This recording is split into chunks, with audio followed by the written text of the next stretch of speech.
Dictation start now.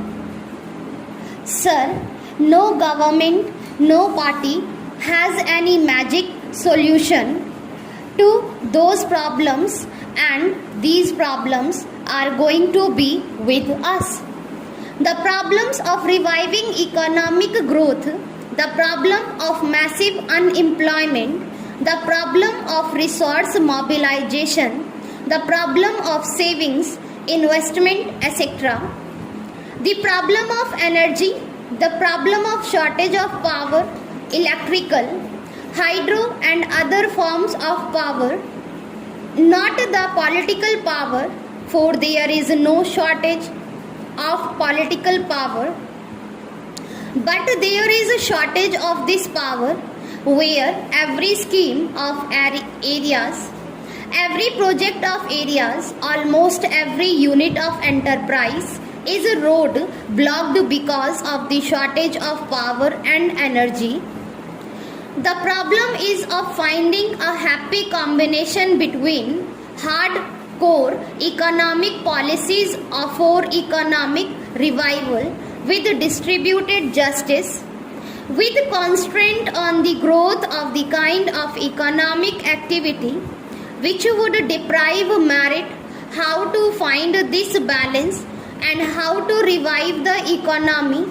There are massive problems for which we need a massive national effort, and I am pleading for a new national consensus, the path of the public sector enjoying the commanding heights while we retain from freedom of enterprise in certain important sectors.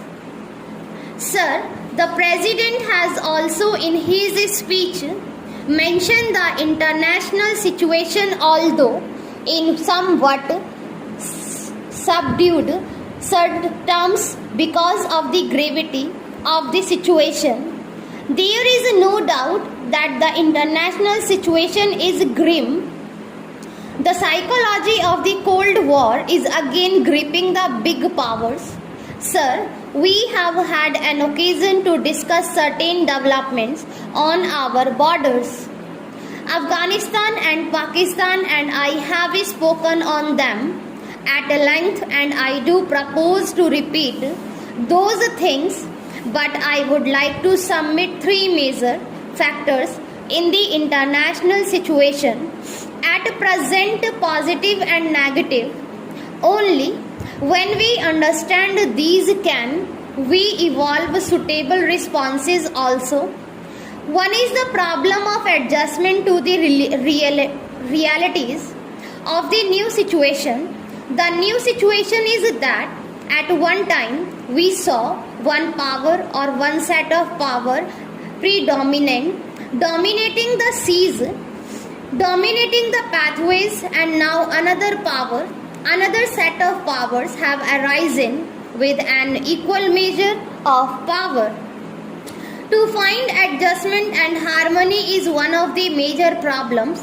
We had the philosophy or the theory of the preponderance of a power.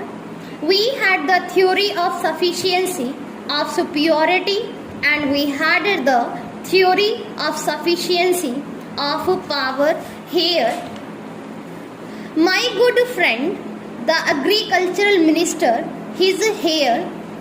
I do not know whether he is interested in the international problems, but I hope he will convey some of our ideas to those who are directly dealing with these. I would like to mention the second problem.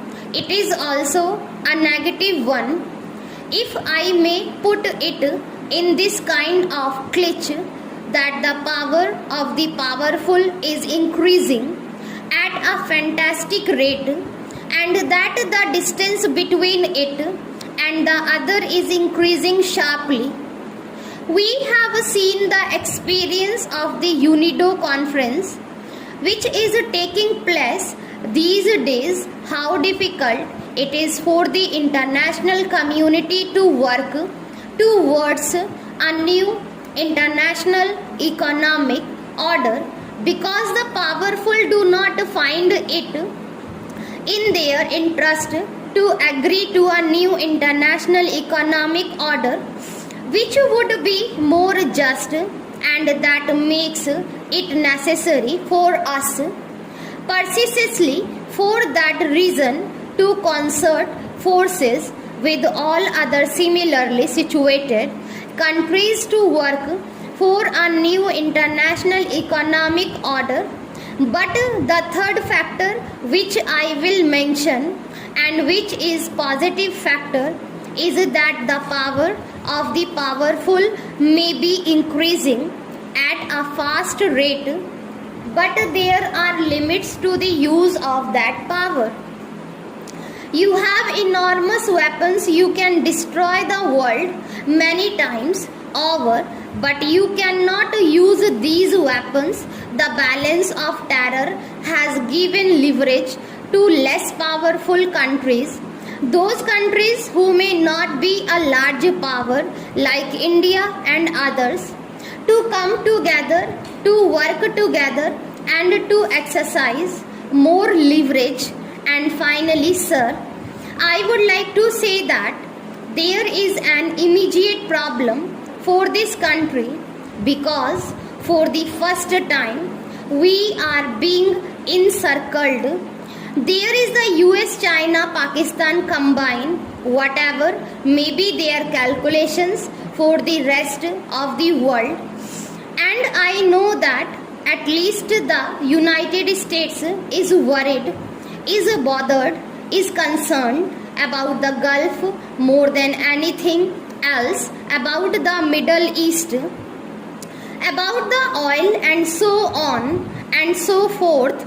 The actual impact of what is happening, the actual consequence of it, is encirclement of India for the first time by three major powers. There will be bases there today. We read in the newspapers that the minister is going to meet the special assistant to the US president, who himself is going to Pakistan. Now this is an ominous development for which we must find suitable responses. I would suggest a multi-pronged approach. The first element of that approach must be to exercise all our influence to restrain the big powers.